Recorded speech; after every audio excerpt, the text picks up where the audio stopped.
আসসালামু আলাইকুম প্রিয় দর্শক, আজকে আমরা চলে আসছি মাহুরি বলানি ভাই। দেখছেন নি একটা কিসলে সারবো। হ্যাঁ, গাছ কাটতে খুব সাবধান, গাছ কাটতে গেলে সাবধান। এই বলার বাসা কিন্তু গাছ কাটতে থায় বেশি, আসলে বলার বাসা থায় বেশি। দেখছেন নি এটা দুই সাইডটা কামড় দিতে তো কাম সারছে সারছে, এটারে মারতেইব। সুপ্রিয় দর্শক, আজকে আমরা চলে আসছি একজন অভিজ্ঞ, বিশেষ করে ডেয়ারি সেক্টর, এবং উনি নিজেই একজন তরুণ উদ্যোক্তা। আজকে 8 থেকে 10 বছর যাবত এই যে ডেয়ারি সেক্টরের সাথে আছেন। তো এটা উনি হচ্ছেন শোভারামপুর এই এরিয়াটা, এটা হচ্ছে বুড়িচং উপজেলা।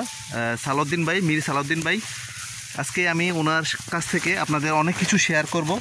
বিশেষ করে এই যে পাকচং গাছটা চাষ করছেন উনি, মাশাআল্লাহ চমৎকার। ভাই এটা কীরকম হয়েছে বয়স এটা গাছটার? এটার বয়স হবো 30 দিন। 30 দিন? আমি সার দিছি না, সার দিলে আরোই হতো। মানে জাস্ট জৈব সার, গোবর টোবর এগুলো দিয়ে ইয়ে করতেছেন? দিছি না, কোনো সারও দেন নাই? এইবার কাটার পরে কোনো সারে দিছি না, তারপরও মাশাআল্লাহ হয়ে গেছে। মাশাআল্লাহ অনেক সুন্দর ঘাস হয়েছে। 1 মাসের মধ্যে এরকম হয়েছে না?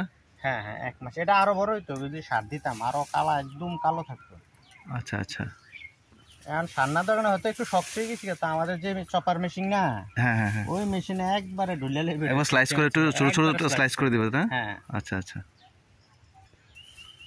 এদিকে সে পাংচং না? পাংচং পুরা ওই যুগে না, জানো কত বড় হয়েছে পুরো এরিয়া পাংচং। মানুষ এটা ভাতা নিয়ে খায়। কি গাছ? গাছের নাম কিটা? করসল। করসল? হ্যাঁ, আয়নো গাছটা করা গাছটা দেখো। এগুলো এটা তো না? না, এই দিকটা ভাই এগুলো 3 মিনিট পর দিওয়া লাগবে। আগে ঘন্টাটা দেখলে ভয় খাইবে না ভাই।